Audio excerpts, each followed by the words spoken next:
नमस्कार। संतोष की रिपोर्ट में आप सबों का स्वागत है। और आज हम संतोष की रिपोर्ट में बात सम्राट चौधरी के उस योजना की करने जा रहे हैं, या यूं कहें कि उस पहल की करने जा रहे हैं जिसके सहारे वह राज्य में सुशासन, गवर्नेंस लाना चाहते हैं। जी हां, नाम होगा सहयोग और जगह होगी पंचायत। कल पूरी सरकार इस कार्यक्रम को सफल बनाने के लिए पंचायत में उतरेंगे, मतलब गांव में उतरेंगे। मुख्यमंत्री से लेकर सारे मंत्री, सारे पदाधिकारी, सारे कर्मी, सब लोग कल गांव में रहेंगे। जनता से सीधा संवाद होगा, जनता के समस्याओं पर बातचीत होगी और उसके समाधान पर 30 दिन के अंदर सरकार को फैसला लेना है, मतलब पदाधिकारियों को निर्णय लेना है। बहुत अच्छी पहल है। अभी तक बिहार की जनता ने सुशासन को लेकर जितनी पहले की गई है, जनता दरबार नीतीश कुमार का लोगों ने देखा है कि जनता के दरबार में मुख्यमंत्री, पूरे प्रदेश से जनता पटना आती थी, पूरे प्रशासनिक महकमे के मौजूदगी में उसके समाधान पर चर्चा होती थी, जिसमें कई सारे नीतिगत निर्णय लिए गए, बहुत सारी चीजें बदली भी गई। इस कार्यक्रम को बंद करने के बाद हर जिले में हर अनुमंडल स्तर पर एक ग्रीवांस सेल खोला गया, जहां सुनवाई की व्यवस्था हुई। इसके बावजूद भी एक बात जो साफ दिखा कि जब तक नीतीश कुमार खुद इन चीजों पर नजर रखते थे तब तक चीजें चल रही थी, लेकिन जैसे जैसे नीतीश कुमार थकते गए ये सारी व्यवस्थाएं टूटती चली गई। और पिछले कई वर्षों से तो कह सकते हैं कि बिहार में सुशासन जैसी चीज कुछ रही ही नहीं, कोई चर्चा ही नहीं रहा सुशासन का। तो इस चर्चा के ना होने की वजह जो रही है नेतृत्व। चलिए, सम्राट चौधरी युवा सशक्त नेतृत्व के तौर पर स्थापित करने को लेकर ये पहल उन्होंने जरूर की है। अब देखना दिलचस्प होगा कि उनके इस पहल का असर क्या होता है, क्योंकि देखिए वो इस पूरे प्रदेश में जो सम्राट चौधरी समझते हैं, एक बड़ा फर्क है नीतीश और सम्राट चौधरी में। नीतीश कुमार इतने नीचे तक जनता के करीब कभी नहीं रहे, उनके अपने पूरी राजनीतिक जीवन में देख लीजिए, जितने नज़दीक तक सम्राट चौधरी रहे हैं।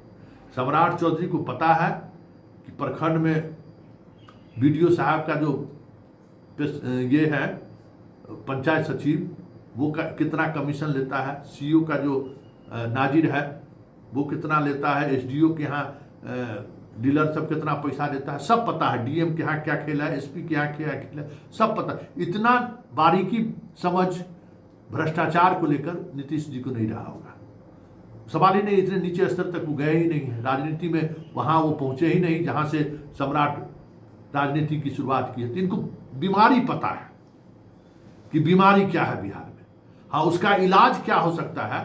इसके लिए जिस तरीके की विजन की जरूरत है, अगर उस विजन के आसपास सम्राट चौधरी पहुंच गए तब तो फिर बिहार के बदलने से कोई रोक नहीं सकता है। इनको पता है कि थाना मुंशी की क्या भूमिका है, एसपी के यहाँ रीडर की क्या भूमिका है, डीएसपी के यहाँ रीडर की क्या भूमिका है, सब पता है और कहाँ खेल होता है।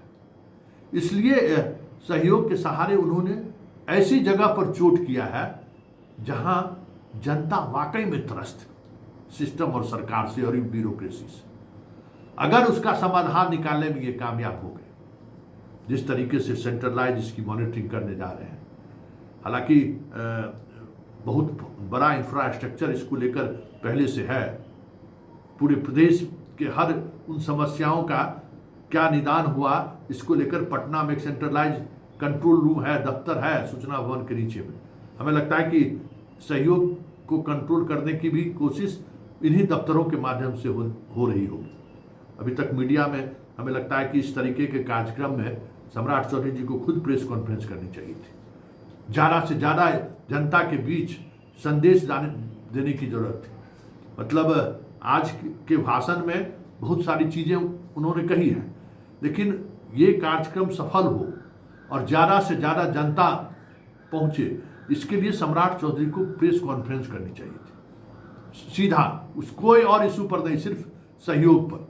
और पूरे प्रदेश में आज के दिन डीएम से लेकर बीडीओ तक को प्रेस कॉन्फ्रेंस करना चाहिए था कि आप आइए, कर क्या होगा सहयोग कार्यक्रम में। हालांकि ये थोड़ी कमी हमें महसूस हुआ कि ये चीज़ें थोड़ा कहीं न कहीं मिस हो रहा है। नहीं तो क्या है समस्या, देखिए एक बात समझ लीजिए, अभी भी 95% आबादी को ब्लॉक और थाना से कोई मतलब नहीं है। गांव में अगर जाइए तो, शहर में भी 95 के 93, 97, 98%, 1-2% आदमी परेशान है। एक दो जो परेशान है 2-3% लोग, उसका ये लोग नहीं झेल पा रहे हैं। ये बात समझिए, इसके बोझ झेलने को लेकर जो चीजें होनी चाहिए वो नहीं दिख रहा है। तो बस इतने ही लोगों का तो पहल करना है सही, और ये पहल रंग ला सकता है, चीजें बदल सकती हैं।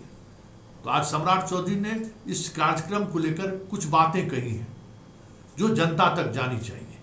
तो जरा आप भी सुनिए आज सम्राट चौधरी ने क्या कहा है इस कार्यक्रम को लेकर, और इस कार्यक्रम की सफलता को लेकर वो किस तरीके से उत्साहित है, वो भी आप उनके इस आज के फायर ब्रिगेड के कार्यक्रम में उन्होंने जो बातें कही है उससे समझा जा सकता है। पूरी मशीनरी केस उन्होंने लगाया है, सारे तंत्र को जिस तरीके से वो स्थापित करने की कोशिश की है, सबको गांव चलिए, ये एक बेहतर पहल है। गांव में अगर सब लोग पहुंच गए और इस तरीके से निर्णय हुआ तो चीजें बदल सकती है। जरा सुनिए सहयोग को लेकर सम्राट चौधरी क्या कहते हैं। कल से हमारा सहयोग कार्यक्रम शुरू होने वाला है। इसकी शुरुआत हम लोगों ने 11 तारीख को किया है, लेकिन कल से फिजिकल जमीन पर उतरने वाला है। यहाँ बैठे आदरणीय उप मुख्यमंत्री जी, इन्होंने बताया, स्वयं भी बताया हमें कि मैं पटना जिले का 3 प्रखंड में जाऊंगा। मैं भी कल सोनपुर के एक प्रखंड में, एक पंचायत में स्वयं भी जाने वाला हूं। और सहयोग कार्यक्रम में स्पष्ट निर्देश दिया गया कि आपको अटकाना और भटकाना नहीं है। 10 दिन में जो आवेदन प्राप्त होगा, 19 तारीख से यह जब शुरुआत होगा, अगले 20 तारीख को, अगले 20 जून को 31वां दिन होगा साथियों। इसके पहले सभी ऑफिसर्स को 10 दिन के अंदर पहला नोटिस दिया जाएगा कि आप इसको निष्पादन करने का काम कीजिए। 20 दिन के बाद दूसरा नोटिस दिया जाएगा कि इस कार्य को निष्पादित कीजिए, और तीसरा 25 दिन पर उसको नोटिस दिया जाएगा। और जो पदाधिकारी 30 दिन में इसको ऑर्डर नहीं करेंगे, अंतरिम ऑर्डर भी नहीं करेंगे, क्योंकि कई चीजें न्यायालय से जुड़े होंगे, तो 30 दिन में जो भी व्यक्ति, जो भी पदाधिकारी आदेश नहीं जारी करेगा, वो 31वां दिन स्वयं निलंबित हो जाएगा। किसी की जरूरत नहीं पड़ेगी, स्वयं मुख्यमंत्री कार्यालय उसको निलंबित करने का काम करेगा।